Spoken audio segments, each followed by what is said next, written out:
Testimonios de la presencia indígena misionera. Diversas tradiciones, rasgos y vestigios culturales permiten reconocer hoy la presencia indígena misionera en el actual territorio de Uruguay como parte de un espacio cultural más extenso. Léxico. Numerosas palabras del lenguaje cotidiano de los uruguayos provienen del guaraní sin que se conozca este hecho a nivel popular. Pororó, chura o achura, bacaray, butiá, arazá, timbó, guasubirá, chajá, yaguareté y tatú, entre otros. Toponimia. En el norte del actual territorio uruguayo predominan los topónimos de origen guaraní. Tanto ríos y arroyos como cerros tienen nombres guaraníes.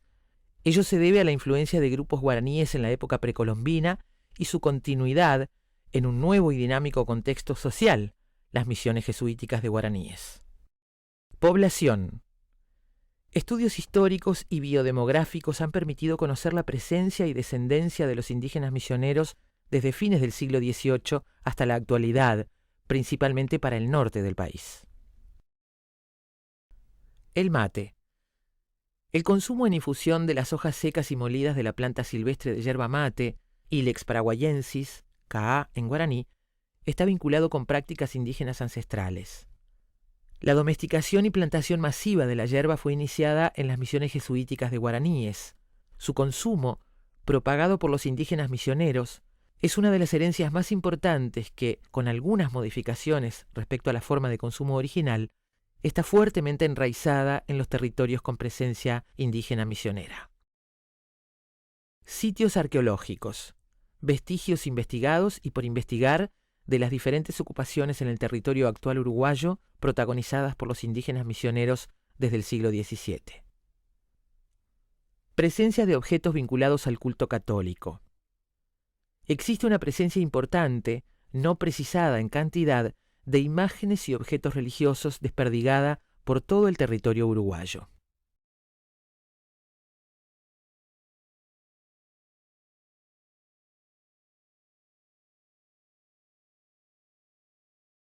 Las misiones, también llamadas pueblos de indios, se instalan en América desde mediados del siglo XVI con la anuencia de las coronas de España y Portugal. Su objetivo fue facilitar la evangelización de los grupos nativos americanos. Estuvieron a cargo de diferentes órdenes religiosas, franciscanos, mercedarios, dominicos y jesuitas. Entre las más conocidas están las misiones jesuíticas de guaraníes, a cargo de la Compañía de Jesús, los jesuitas, quienes crearon y administraron numerosos pueblos de indios en un extenso territorio que incluía estancias ganaderas y yerbatales.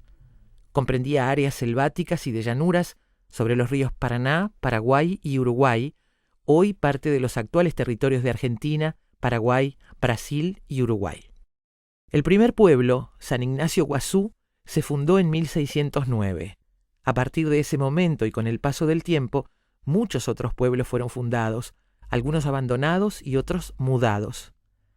Hacia 1730, época de apogeo de las misiones jesuíticas de guaraníes, eran 30 pueblos con una población aproximada de 141.000 indígenas. Los indígenas llevados a vivir a las misiones, indígenas misioneros, provenían mayoritariamente de grupos agricultores que hablaban, con más o menos diferencias dialectales, el guaraní y en menor cantidad de grupos cazadores-recolectores nómades. Los jesuitas crearon un sistema político, económico y administrativo aislado del mundo occidental. Era económicamente autosustentable e independiente del sistema colonial y las grandes metrópolis.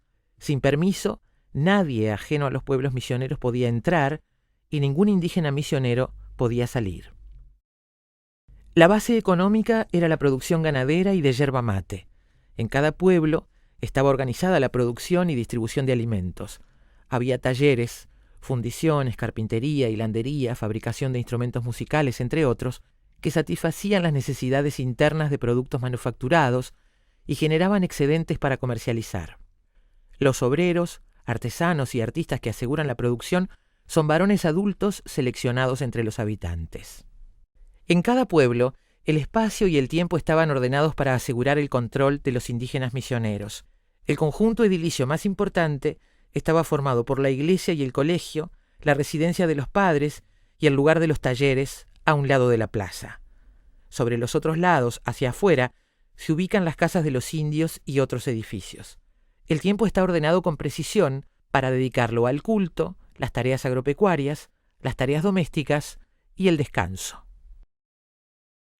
Hacia mediados del siglo XVIII, las suspicacias generadas en Europa sobre la Compañía de Jesús provocan la expulsión de la orden de las colonias americanas, marcando en 1768 el fin de la administración jesuita de las misiones de guaraníes. Los pueblos y territorios pasan a depender de la administración colonial española. La atención religiosa recae en padres mercedarios, franciscanos y dominicos. En este período, perdido el control que ejercían los jesuitas, los pueblos entran en decadencia económica y demográfica. En las primeras décadas del siglo XIX, las pretensiones sobre el espacio misionero desde los territorios vecinos lo transforman en un campo de batalla, provocando la migración masiva de sus pobladores en el territorio de la Cuenca del Plata.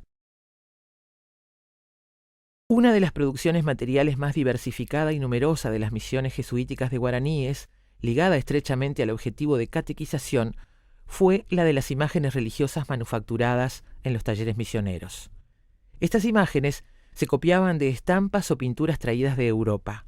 Su producción no se hacía en serie y la fabricación estaba en manos de indígenas elegidos por sus aptitudes.